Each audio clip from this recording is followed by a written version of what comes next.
तो next topic है prime minister and council of ministers. इस देश में प्रधानमंत्री सबसे इंपॉर्टेंट पॉलिटिकल इंस्टीट्यूशन है।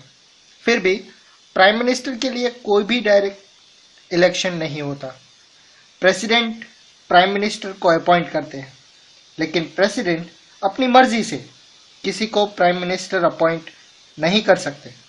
प्रेसिडेंट लोकसभा में मेजॉरिटी पार्टी या कोalition ऑफ पार्टीज के लीडर को ही प्राइम मिनिस्टर अपॉइंट करते हैं।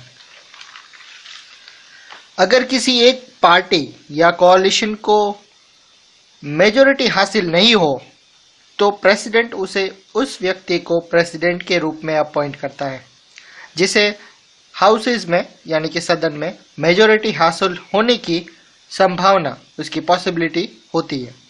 प्रधानमंत्री का कार्यकाल तय बिल्कुल नहीं होता। वो तब तक अपनी पोजीशन पर रह सकता है जब तक वो पार्टी या कोalition का लीडर है।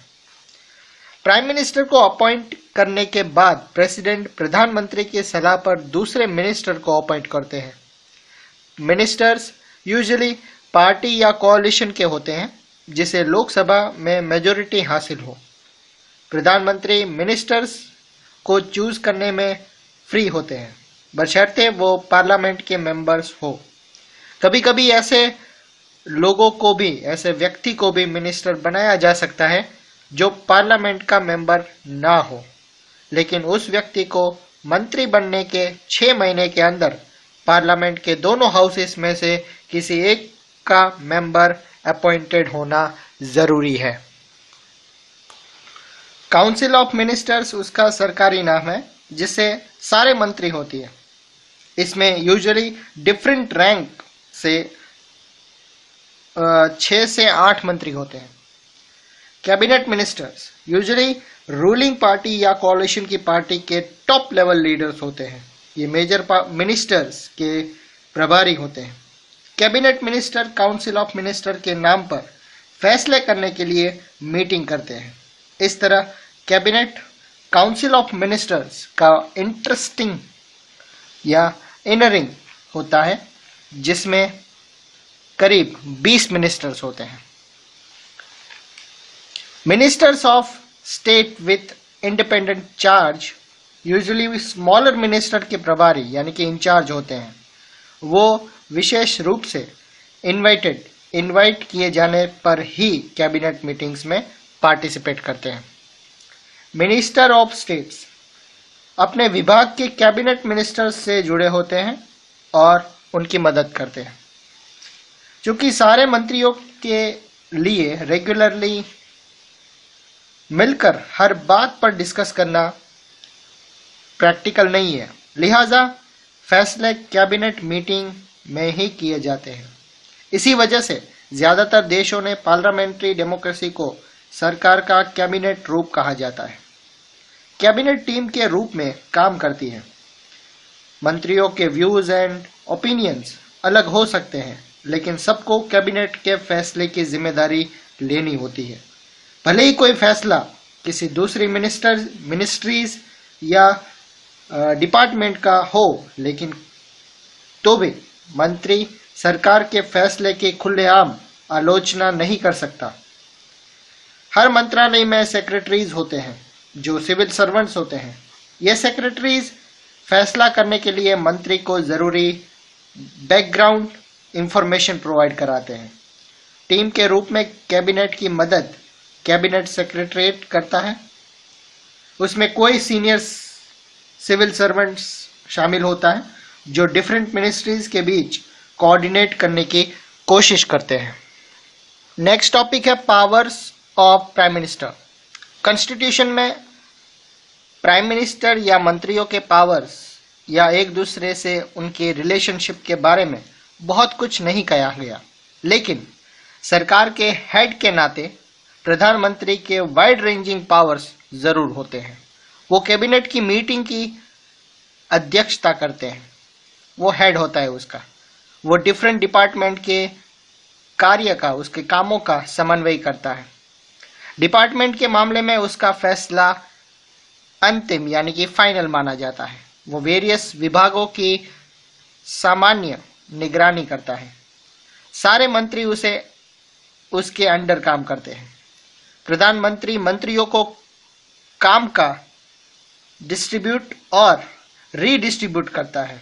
उसे किसी मंत्री को डिसमिस करने का भी अधिकार होता है।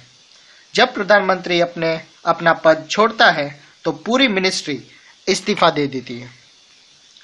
इसी तरह अगर भारत में कैबिनेट सबसे ज्यादा पावरफुल इंस्टीट्यूशन है तो कैबिनेट के अंदर सबसे पावरफुल पर्सन प्राइम मिनिस्टर है। दुनिया के सभी पार्लियामेंट्री डेमोक्रेसीज में प्राइम मिनिस्टर के अधिकार हाल के दशक में इतने बढ़ गए हैं कि पार्लियामेंट्री डेमोक्रेसी को कभी कभी सरकार का प्राइम मिनिस्ट्रियल फॉर्म कहा जाने लगा है। पॉलिटिक्स में पॉलिटिकल पार्टीज का रोल बढ़ने के साथ ही प्रधानमंत्री पार्टी के जरिए कैबिनेट और पार्लियामेंट को कंट्रोल करने लगा है। मीडिया पॉलिटिक्स और इलेक्शन को पार्टियों के टॉप लीडर्स के बीच कंपटीशन के रूप में पेश करके इन ट्रेंड में कंट्रीब्यूट करती है। भारत में भी हमने प्रधानमंत्री के पास ही सारे अधिकार सीमित करने की एक्टिविटी देखी है। भारत के पहले प्रधानमंत्री जवाहरलाल नेहरू ने ढेर सारे अधिकारों का इस्तेमाल किया क्योंकि उनका जनता पर बहुत ही ज्यादा प्रभाव था। इंदिरा गांधी भी कैबिनेट के अपने कलीग्स की कंपैरिजन में बहुत ज्यादा प्रभावशाली थी। जाहिर है कि किसी प्रधानमंत्री का अधिकार उस पोजीशन पर बैठे व्यक्ति के व्यक्तित्व पर भी डिपेंड करता है।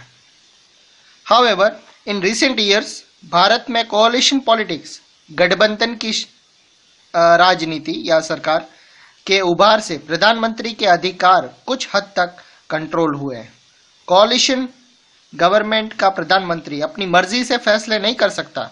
उसे अपनी पार्टी के अंदर different groups and alliance partners की भी राय लेनी पड़ती है।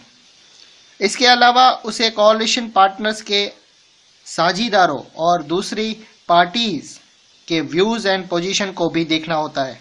आखिर उन्हीं के सपोर्ट के आधार पर यह सरकार टिकी होती है। नेक्स्ट टॉपिक है वेरी इंपॉर्टेंट, द प्रेसिडेंट। एक और जहां प्रधानमंत्री सरकार का हेड होता है, वहीं president head of the state होता है। यहां पर स्टेट मतलब कंट्री होता है।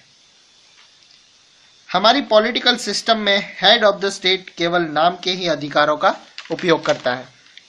भारत का प्रेसिडेंट ब्रिटेन की महारानी की तरह होता है, जिसके काम सेरेमोनियल यानी कि अलंकारिक ज्यादा होता है। प्रेसिडेंट देश की सभी पॉलिटिकल इंस्टीट्यूशन के काम की निगरानी करता है ताकि वो स्टेट के उद्देश्य को हासिल करने के लिए मिलजुल कर काम करे। प्रेसिडेंट डायरेक्टली लोगों से इलेक्ट नहीं होता। एमपीज और एमएलएस उसे इलेक्ट करते हैं। प्रेसिडेंट पद के लिए कैंडिडेट को इलेक्शन जीतने के लिए मेजॉरिटी हासिल करना होता है। इससे यह तय हो जाता है कि प्रेसिडेंट पूरे राष्ट्र को रिप्रेजेंट कर सकता है, लेकिन प्रेसिडेंट उस तरह से डायरेक्ट पॉपुलर मैंडेटेड का दावा नहीं कर सकता जिस तरह से प्रधानमंत्री कर सकता है। इससे तो यह तय हो जाता है कि प्रेसिडेंट कहने के मात्र के लिए नॉमिनल एग्जीक्यूटिव का रोल निभाता है। प्रेसिडेंट के अधिकारों के मामले में यह बात लागू होती है। अगर आप कॉन्स्टिट्यूशन को कैजुअली रीड करें तो आप सोचेंगे कि ऐसा कुछ नहीं है जो प्रेसिडेंट ना कर सके। सारी गवर्नमेंटल पॉलिसीज प्रेसिडेंट के नाम पर ही होती है। सारे laws and governmental major policies उन्हीं के नाम से जारी होती है। सभी मेजर अपॉइंटमेंट्स प्रेसिडेंट के नाम पर ही होते हैं। वो भारत के chief justice, supreme court and high court के जजेस, गवर्नर्स, इलेक्शन कमिश्नर्स और दूसरी कंट्री में एम्बेसडर्स यानी कि राजदूतों को भी वो खुद ही अपॉइंट करते हैं। सभी इंटरनेशनल ट्रीटीज यानी कि संधियां और एग्रीमेंट्स यानी कि समझौते उसी के नाम से होते हैं। भारत के डिफेंस फोर्स का सुप्रीम कमांडर एक प्रेसिडेंट ही होता है। लेकिन हमें ये याद रखना चाहिए कि प्रेसिडेंट इन अधिकारों का इस्तेमाल काउंसिल ऑफ मिनिस्टर्स की सलाह पर ही करता है। प्रेसिडेंट काउंसिल ऑफ मिनिस्टर को अपनी सलाह पर पुनर्विचार यानी कि दोबारा सोचने के लिए कह सकता है, लेकिन अगर वो सलाह दोबारा बार मिलती है तो वो उसे मानने के लिए बाध्य होता है, मतलब फिर उसे ये बात माननी ही होती है।